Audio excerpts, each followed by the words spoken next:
ఉషోదయం ప్రేమించు కాపరి ఉష కిరణాలు ఉదయకాలపు వాక్య ధ్యానంనకు మిమ్మల్ని ఆహ్వానిస్తున్నాం.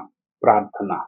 సర్వశక్తి గల యేసయ్య, సర్వోన్నతుడ, గొప్ప దేవ, ఈ ఉదయకాల సమయానికై వందనములు స్తోత్రములు చెల్లించుకుంటున్నాం. తండ్రి, మమ్మల్ని ప్రేమించి మరి యొక్క దినమును నీ కృపచేత అనుగ్రహించిన విధానాన్ని బట్టి స్తోత్రములు. ఇదిగో ఈ ఉదయకాల సమయంన నీ వాక్యము చేత నాతోనూ కార్యక్రమము నాయన ప్రతిదినము శ్రద్ధగా ఆలకిస్తున్న ప్రతి ఒక్కరితో మాట్లాడమని వేడుకుంటున్నాం.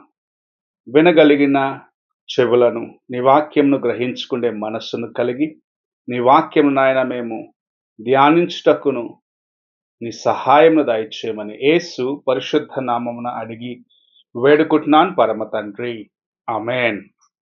ఈ ఉదయకాలపు వాక్య భాగము రోమీయులకు రాసిన పత్రిక 8వ అధ్యాయము 28వ వచనము నుండి 30వ వచనం వరకు ఉన్న వాక్య భాగమును చదువుకుందాం. దేవుని ప్రేమించు వారికి అనగా ఆయన సంకల్పము చొప్పున పిలువబడిన వారికి మేలు కలుగుటకై సమస్తమును సమకూడి జరుగుచున్నవని ఎరుగుదుము. ఎందుకనగా తన కుమారుడు అనేక సహోదరులలో జ్యేష్ఠుడగునట్లు దేవుడు ఎవరిని ముందు ఎరిగెనో వారు తన కుమారునితో సారూపము గల వారవుటకు వారిని ముందుగా నిర్ణయించెను. మరియు ఎవరిని ముందుగా నిర్ణయించెనో వారిని పిలిచెను. ఎవరిని పిలిచెనో వారిని నీతిమంతులుగా తీర్చెను. ఎవరి నీతిమంతులుగా తీర్చెనో వారిని మహిమపరచెను. మనము దేవుని చేత ఏర్పరచబడిన వారమై ఆయన కుమారులుగా, ఆయన యొక్క మొదటి ఫలముగా నీవు నేను ఉండాలని ప్రభు ఆశించి ప్రభు అయిన యేసు క్రీస్తు స్వారూప్యములో నిన్ను నన్ను ప్రభు చేసి ఉన్నారు. మనము ఈ లోకమునకు వేరుగా దేవునిని ఇతరులకు ప్రతిబింబించే వారిగా ఉండాలని ప్రభు ఆశిస్తూ ఉన్నారు. నీ జీవితంలో, నా జీవితంలో దేవుని యొక్క మహిమ ఇతరులు చూడాలి అన్నది ఆయన యొక్క ఉద్దేశముగా ఉంటున్నది. మనము ఆయన వైపు చూస్తూ నడిచేవారిగాను, ఆయన కృపను కలిగి ఉండవలసిన వారిగాను, లేకుంటే ఆయన యొక్క గుణాతిశయమును మనలో కలిగి ఉండాలనేది ప్రభు ఆశిస్తున్న కార్యం. ఆయన మనలను ఎన్నుకున్నది అందుకోసమే. మనము ఆయన యొక్క కుమారులుగా, కుమార్తెలుగా ఎన్నుకొనబడ్డామంటే ఆయనను మనము ఇతరులకు చూపించేవారిగా ఉండాలి. ఈ ఉదయకాల సమయమున ఆ గొప్ప కృపను ప్రభు మనకు అనుగ్రహించి ఉన్నాడు అనేది జ్ఞాపకం చేసుకోవాలి. ఆయన నిన్ను అబ్బా తండ్రి అని ఆయనను పిలువుటకు నీకు తన కృపనిచ్చి ఉన్నాడు. ఆయనకు సమీపముగా రావుటకు, నీవు మోకరించిన ప్రతి క్షణము దేవునితో మాట్లాడినప్పుడు తండ్రి, నాయనా అని సంబోధించుటకు ప్రభు నీకు అనుమతి ఇచ్చినాడంటే నీవు ఆయనకి ఎంత సమీపముగా ఉన్నావు. నీవు ఆయన యొక్క కుమార్తెగా, కుమారుడిగా, ఆయన యొక్క కుటుంబముగా ఉన్నావు అనేది ప్రభు జ్ఞాపకము చేస్తున్న కార్యముగా ఉన్నది. ఆయన కుటుంబములో ఉన్న వారిని ఎలాగూ తీర్చిదిద్దాలో ఒక తండ్రిగా ఆయన ఎరిగి ఉన్నాడు. నీ కుటుంబమునకు ఆయన అధిపతిగా ఉన్నట్లయితే, తండ్రిగా ఉన్నట్లయితే, నిన్ను నడిపించేవాడిగా ఉన్నట్లయితే, నీ జీవితంలో ఆయనకు ప్రాముఖ్యమైన మొదటి స్థానము నీవు ఇచ్చిన ఎడల నీ జీవితములో ఎటువంటి పరిస్థితులను నిలిచి దేవుని కార్యములను నీ జీవితంలో చూడటకు ప్రభు నీకు సహాయము చేస్తాడు. ఈ ఉదయకాల సమయమున ఆయనను నీ ఇంటిలో లేకుంటే నీ జీవితములో చేర్చుకొని ఆయనను నీ యొక్క తండ్రిగా, ఆయనను అబ్బా తండ్రి అని పిలిచే మనసు కలిగి ఉన్నావా అని మొదటిగా నిన్ను నీవు పరీక్షించుకోవాలి.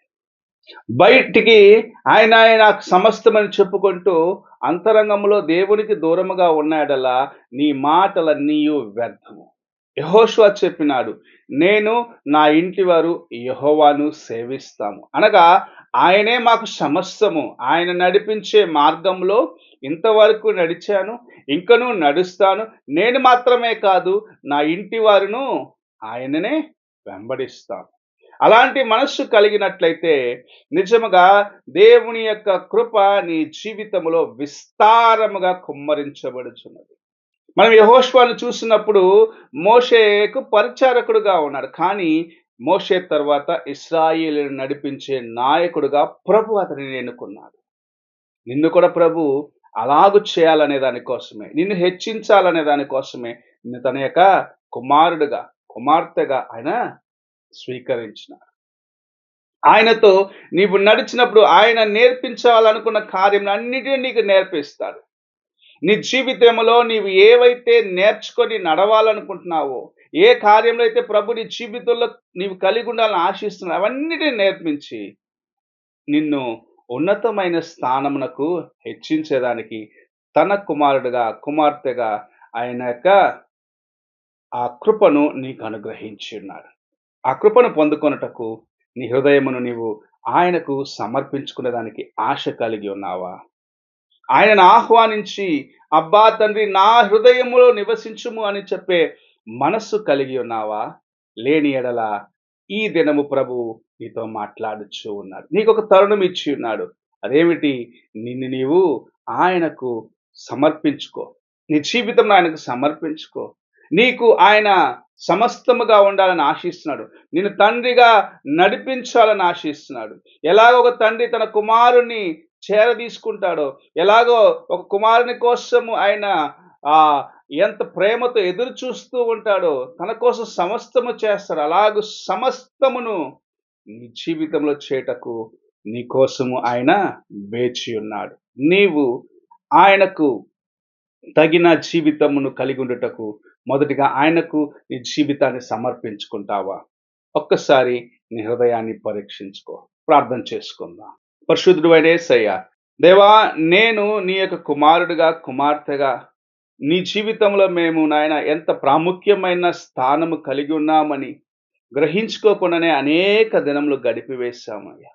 మా కోసము నీ యొక్క కౌగిటి చాచి ఎలాగు నీవు వేచి ఉన్నావని గ్రహించుకొని నీ వైపు చూడుటకు మాకును సహాయము చేయము. ఈ కార్యక్రమం వీక్షిస్తున్న ప్రతి ఒక్కరికి నీ కృపను అనుగ్రహించి నీ కుమారులుగా, నీ కుమార్తెలుగా తమ యొక్క జీవితములో నాయన వారు ముందుకు వెళ్ళుటకు కావాల్సిన ప్రతి మంచి ఈవిని అనుగ్రహించి దీవించమని యేసు పరిశుద్ధ నామమున అడిగి వేడుకుంటున్నాను పరమ తండ్రి.